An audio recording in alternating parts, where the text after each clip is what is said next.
Vendredi 15 mars, bienvenue à toutes et à tous, merci de nous rejoindre, on est ensemble pendant plus de 7 minutes pour faire un point sur toute l'actualité, tout ce qui se passe près de chez vous.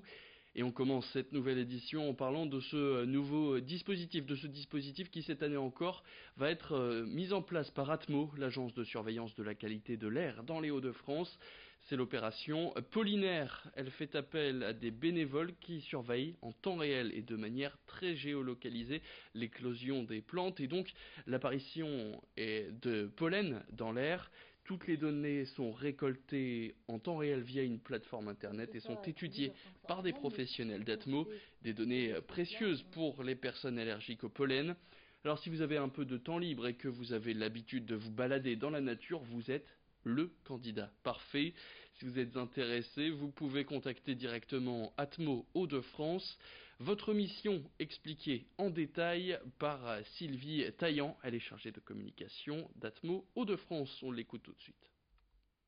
Les bénévoles, les sentinelles qui sont inscrits sur le site Pollinaire vont recevoir une petite loupe comme celle-ci, un guide d'observation, alors qui est vraiment très très bien documenté, où on voit les différentes phases de végétation des plantes. Alors en tout, il y a 26 plantes allergisantes qui ont été détectées dans la région. Et en plus de ces outils qu'on leur distribue, qu'on leur envoie, on a mis en place deux formations, une sur Lille, une sur Amiens. Donc celle de Lille, elle va avoir lieu le 26 mars prochain, donc c'est très bientôt, un samedi matin.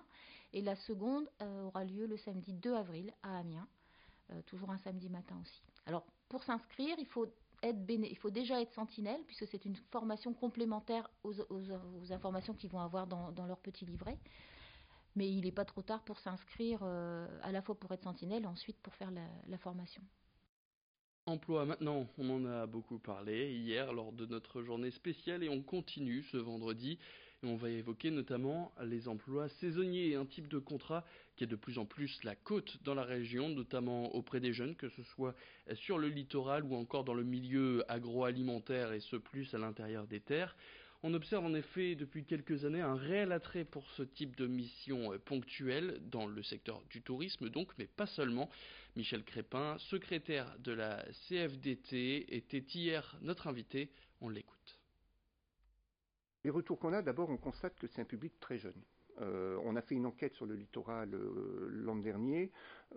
Près de 75% des saisonniers ont moins de 25 ans. Donc ça, c'est la première leçon. La deuxième remarque qu'on peut faire, ces saisonniers, pour une grande majorité, n'en sont pas à leur premier contrat saisonnier. C'est-à-dire qu'on l'est d'année en année.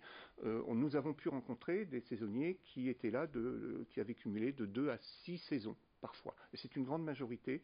On a un équilibre homme-femme. On trouve des saisonniers, évidemment, dans tout ce qui relève de l'industrie du tourisme, mais également de tout ce qui relève de l'industrie agroalimentaire. Je ne vais pas vous dévoiler, vous détailler par exemple autour du contrat vendange, mais nous avons dans notre région les pommes de terre, la betterave, et donc on a beaucoup de saisonniers, sont même majoritaires dans l'industrie agroalimentaire. Tourisme donc, et on revient sur l'ouverture d'un hôtel fin 2018 qui avait beaucoup fait parler de lui. Il est situé juste à côté du musée du Louvre-Lens et cet établissement à 4 étoiles se compose aujourd'hui de 52 chambres, d'un bar-restaurant et d'un espace fitness. Ici, la nuit coûte entre 85 et 300 euros et il va pouvoir profiter de l'attractivité de son voisin, le musée, qui accueille 500 000 visiteurs chaque année. Des touristes français, beaucoup, mais aussi pas mal d'étrangers qui traversent les frontières pour rencontrer et visiter ce cousin du musée du Louvre à Paris. Cet hôtel de luxe construit en lieu et place de 26 maisons de mineurs qui étaient encore habitées juste avant le début des travaux. L'hôtel a gardé la structure de ces maisons et les briques typiques du bassin minier, ce qui lui donne ce style épuré et chaleureux qui vous est expliqué tout de suite au micro d'Idil Gunaï.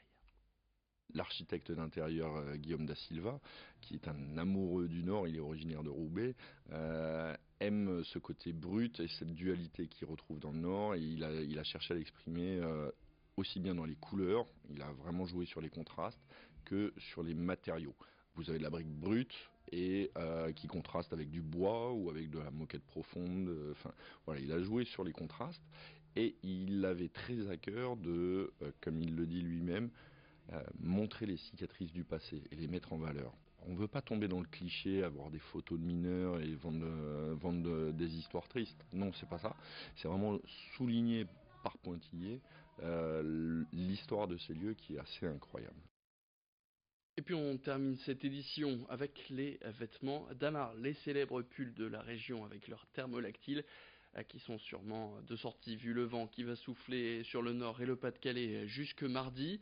Et la marque vient de lancer une nouvelle collection avec une autre marque qui s'appelle Elle Not So Far. Alors en juin dernier, les deux co-créatrices de cette marque basée à Roubaix rencontrent la directrice de communication de Damar France, elle aussi donc basée dans le nord. Et toutes trois décident de s'unir pour lancer cette nouvelle collection baptisée Bonjour Montréal.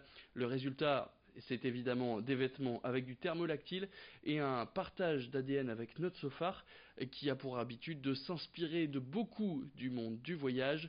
Plus d'explications dans cette interview réalisée par notre journaliste Margot Sailly. Sur la partie thermolactyle, on l'oublie souvent, mais le thermolactyle est transgénérationnel. Il est fait pour toutes les femmes et les hommes aussi d'ailleurs, et les enfants, parce qu'on commence à l'âge de 2 ans. Donc le fait de faire une collab avec de jeunes femmes, d'abord c'est un style qui est complètement dans l'air du temps, et ça permet de montrer que le thermolactyle c'est pour tout le monde, et du coup de regarder aussi l'évolution de notre fibre, de voir que c'est hyper agréable à porter, voilà. Et c'est la fin de cette édition, merci à toutes et à tous de l'avoir suivi. Tout de suite vous retrouvez à vos prévisions météo. Le retour de l'actu, c'est dans le prochain quart d'heure, restez avec nous. On parlera de cette nouvelle journée de mobilisation étudiante, des marches pour le climat, l'agenda, tout ce qui est prévu pour ce vendredi et ce samedi, vous saurez tout dans le prochain quart d'heure.